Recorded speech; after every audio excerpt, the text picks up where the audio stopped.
Did Rama really exist? Is Rama historical?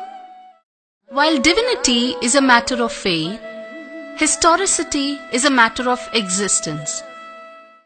Standing under this tree, let us examine Rama's family tree. Here is the Surya Vamsa lineage. It starts from Kashyapa and Aditi.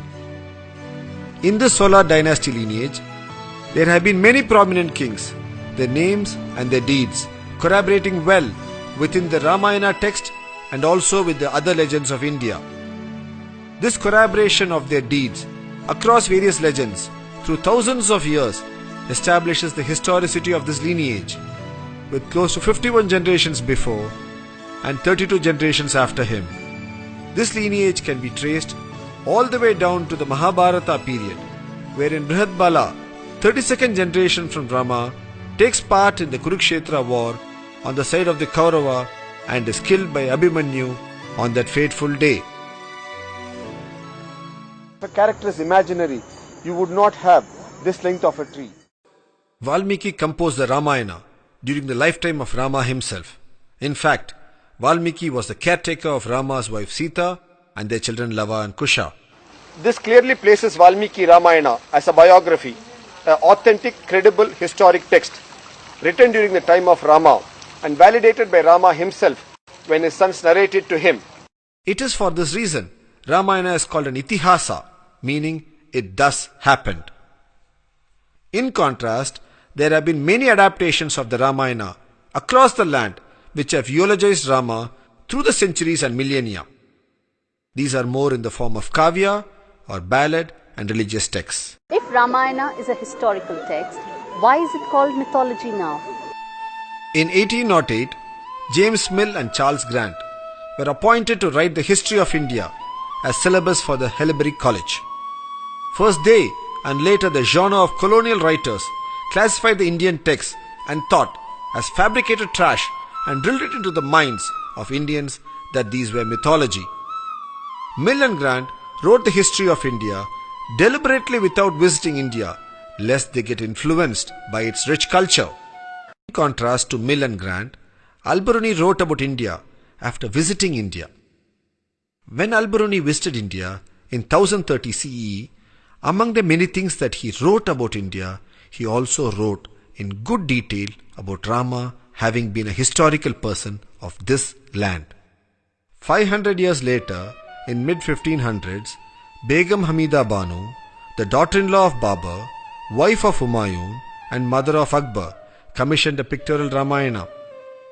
This is now housed in the Reitberg Museum, Zurich. Her son Akbar, the Mughal Emperor of India, also commissioned a Ramayana during his rule. This is now housed at the Maharaja Savai Man Singh Museum in Jaipur. They all wrote Ramayana not as religious texts, but because they considered it as a historical text of their land. Ramayana is a geographically correct text. Every place visited by Rama is today identifiable by historic landmarks, commemorative temples, and local legends. We all know that Rama's birth is celebrated on Sri Rama Navami, which means that he was born on the 9th day of the lunar month of Chaitra. This shloka gives the detailed star configuration at the time of his birth. From this shloka, we can list out the positions of the planets. When this data is entered into the planetarium software, it gives us the date of Rama's birth as 10th January 5114 BCE. When the date of Bharata's birth is culled out and entered into the software, it gives us the date as 11th January 5114 BCE at 5:30 am. It is indeed interesting to note here that this time calculated is exactly 16 hours from that of Rama's birth as calculated by the same software. The text also mentions that Bharata was born 16 hours after Rama. On the eve of the coronation of Rama, King Dasaratha calls in his courtiers and discusses the planetary configuration of that evening and states that they do not augur well for him and he would like to transfer the reins of the kingdom to Rama.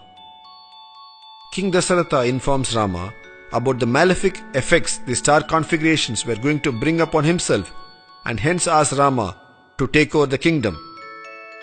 This configuration, when entered into the software, gives us the date 4th January 5089 BCE. The elapsed time, as calculated by the software, between the event of his birth to his pre-coronation event is 25 years. This tallies well with the age of Rama as mentioned in the text. The dates thrown up by the planetary software are internally consistent with the sequence of events of the Ramayana legend. Advancement on science and technology is now opening new possibilities of exploring the past. What looked like impossible a few years ago, such as fixing a date for the events mentioned in the lifetime of Lord Rama, can now be done easily by using a planetarium software. The veneration of Rama has not been limited to India alone. The Egyptian pharaohs called themselves Ramses of the Solar dynasty, which seems to be a derivative of the name Rama and the Suryavamsa dynasty. In the east, in Thailand, the kings of the ruling Chakri dynasty take on the title Rama. The present king is Rama IX. This emphasizes the spread of the glory, effulgence of Rama across civilizations the world over and brings forth the stature in which Rama was held across the globe through the times.